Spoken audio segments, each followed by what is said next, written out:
श्री साईं सच्चरित्र। आज हम पढ़ेंगे अध्याय 23 योग और ब्याज, श्यामा की सर्पदंश से मुक्ति, विसूचिका हैजा, निर्माणार्थ नियमों का उल्लंघन, गुरु भक्ति की कठिन परीक्षा। प्रस्तावना। वस्तुतः मनुष्य त्रिगुणमय 3 गुण अर्थात सत, रज और तम हैं तथा माया के प्रभाव से ही उसे भाषित होने लगता है कि मैं शरीर हूँ। देहिक बुद्धि के आवरण के कारण ही वह ऐसी धारणा बना लेता है कि मैं ही कर्ता और उपभोग करने वाला हूँ और इस प्रकार अपने को अनेक कष्टों में स्वयं फंसा लेता है। फिर उसे उससे छुटकारे का कोई मार्ग नहीं सूझता। मुक्ति का एकमात्र उपाय है गुरु के चरणों में अटल प्रेम और भक्ति। सबसे महान अभिनय कर्ता भगवान साईं ने भक्तों को पूर्ण आनंद पहुंचाकर उन्हें नीच स्वरूप में परिवर्तित कर दिया है। उपयुक्त कारणों से हम साईं बाबा को ईश्वर का ही अवतार मानते हैं, परंतु वे सदा यही कहा करते थे कि मैं तो ईश्वर का दास हूँ।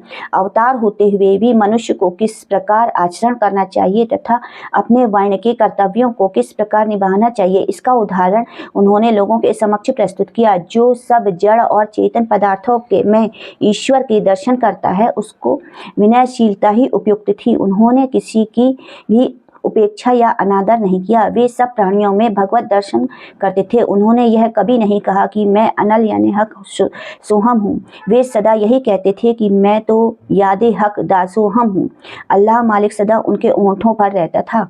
हम अन्य संतों से परिचित नहीं है और ना ही हमें ज्ञात है कि वे किस प्रकार आचरण करते हैं तथा उनकी दिनचर्या इत्यादि क्या है। ईश कृपा से हमें केवल इतना ही ज्ञात है कि वे अज्ञान बुद्ध जीवों के निमित्त स्वयं अवतीर्ण होते हैं। शुभ कर्मों के परिणाम स्वरूप ही हम में संतों की कथाएं और लीलाएं श्रवण करने की इच्छा उत्पन्न होती है, अन्यथा नहीं। अब हम मुख्य कथा पर आते हैं।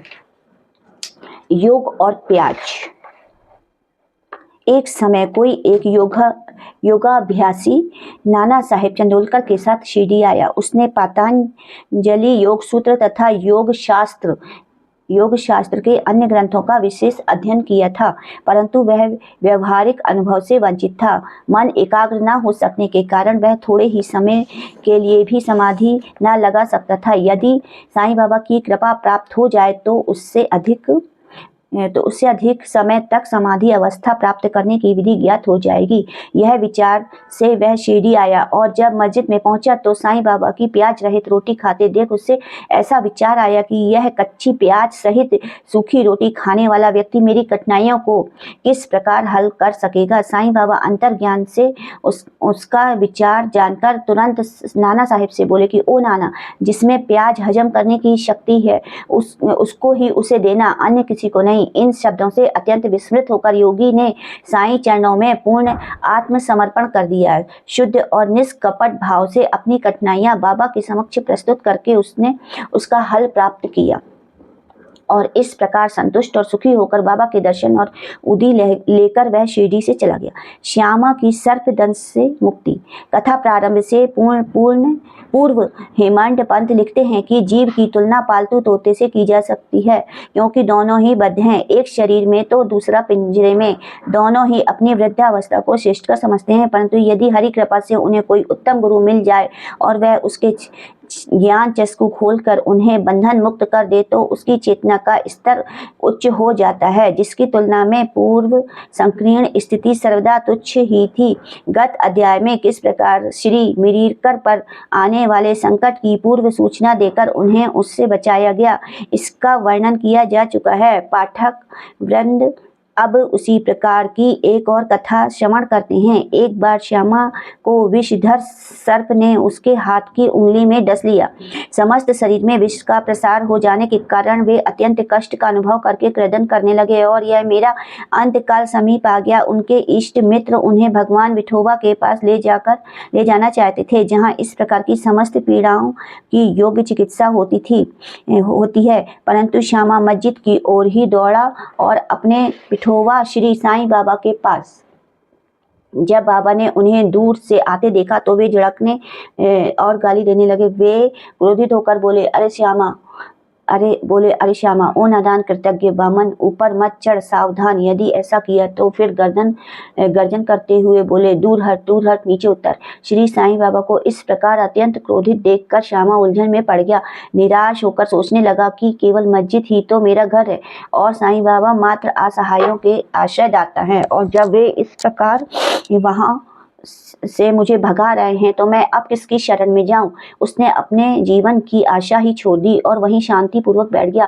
थोड़े समय के पश्चात जब बाबा पूर्वतः शांत हो गए तो श्यामा ऊपर आकर उनके समीप बैठ गया। बाबा बोले, डरो मत, तिल मात्र भी चिंता मत करो, दयालु फकीर तुम्हारी अवश्य रक्षा करेगा। घर जाकर शांति से बैठो और बाहर न निकलो। मुझ पर विश्वास कर निर्भय होकर चिंता त्याग दो।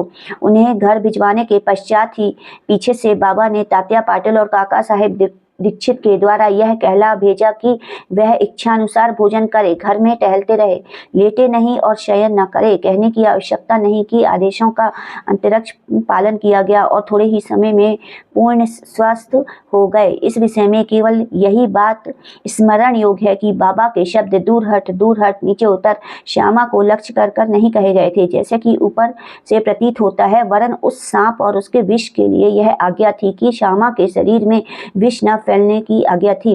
अन्य मंत्र शास्त्रों के विशेषज्ञों की तरह बाबा ने किसी मंत्र या मंत्रोक्त चावल या जल आदि का प्रयोग नहीं किया। इस कथा और इसी प्रकार की अन्य कथाओं को सुनकर साईं बाबा के चरणों में यह दृढ़ विश्वास हो जाएगा कि यदि माया युक्त संसार को पार करना हो तो केवल श्री साईं चरणों का हृदय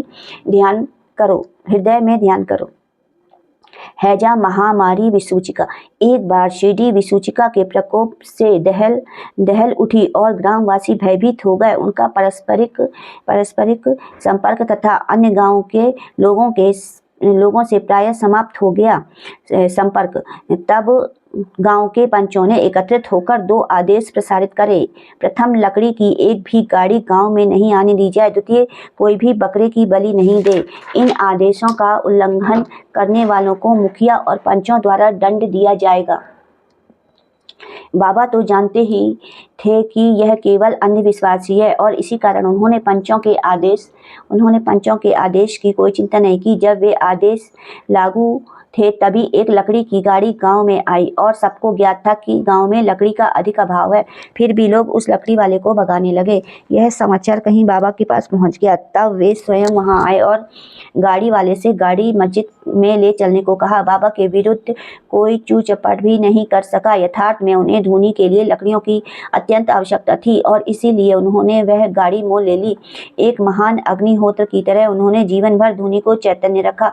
बाबा की धूनी दिन रात प्रज्वलित रहती थी और वे लकड़ियां एकत्रित करके रखते थे। बाबा का घर अर्थात मस्जिद सदैव सभी के लिए खुली रहती थी। उसमें किसी ताले चाबी की आवश्यकता नहीं थी। गांव के गरीब आदमी अपने उपयोग के लिए उसमें से लकड़ियां निकाल भी ले जाया करते थे, परंतु इस पर बाबा को कभी कोई आपत्ति नहीं हुई। बाबा तो संपूर्ण विश्व को ईश्वर से ओतप्रोत देखते थे, इसलिए उन्होंने किसी के प्रति घृणा तथा शत्रुता की भावना न थी। पूर्ण विरक्त होते हुए भी उन्होंने एक साधारण गृहस्थ का सा उदाहरण लोगों के समक्ष प्रस्तुत किया। गुरु भक्ति की कठिन परीक्षा। अब देखिए दूसरे आदेश की भी बाबा ने क्या दशा की। वह आदेश लागू रहते समय कोई मस्जिद में एक बकरा बलि देने आया। वह अत्यंत दुर्बल तथा बूढ़ा तथा मरने ही वाला था। उस समय मालेगांव के फकीर पीर मोहम्मद उफ बड़े बाबा भी उनके समीप ही खड़े थे। बाबा ने उन्हें बकरा काटकर बलि चढ़ाने को कहा। श्री साईं बाबा बड़े बाबा का आदर किया करते थे, इस कारण वे सदैव उनके दाहिनी ओर ही बैठा करते थे। सबसे पहले ही वे ही चिलम पीते और फिर बाबा को देते, बाद में अन्य भक्तों को। अब जब दोपहर को भोजन परोस दिया जाता तब बड़े बाबा को आदर पूर्वक बुलाकर अपने दाहिनी ओर बिठाते और सब भोजन करते। बाबा के पास जो दक्षिणा एकत्रित होती उसमें से 50 रुपये प्रतिदिन बड़े बाबा को दे दिया करते थे। जब वह लौटते तो बाबा भी उनके साथ 100 कदम तक जाया करते थे। उनका इतना आदर करते हुए भी बाबा ने उनसे बकरा काटने को कहा तो उन्होंने अस्वीकार कर स्पष्ट शब्दों में कह दिया कि बलि चढ़ाना व्यर्थ ही है। तब बाबा श्यामा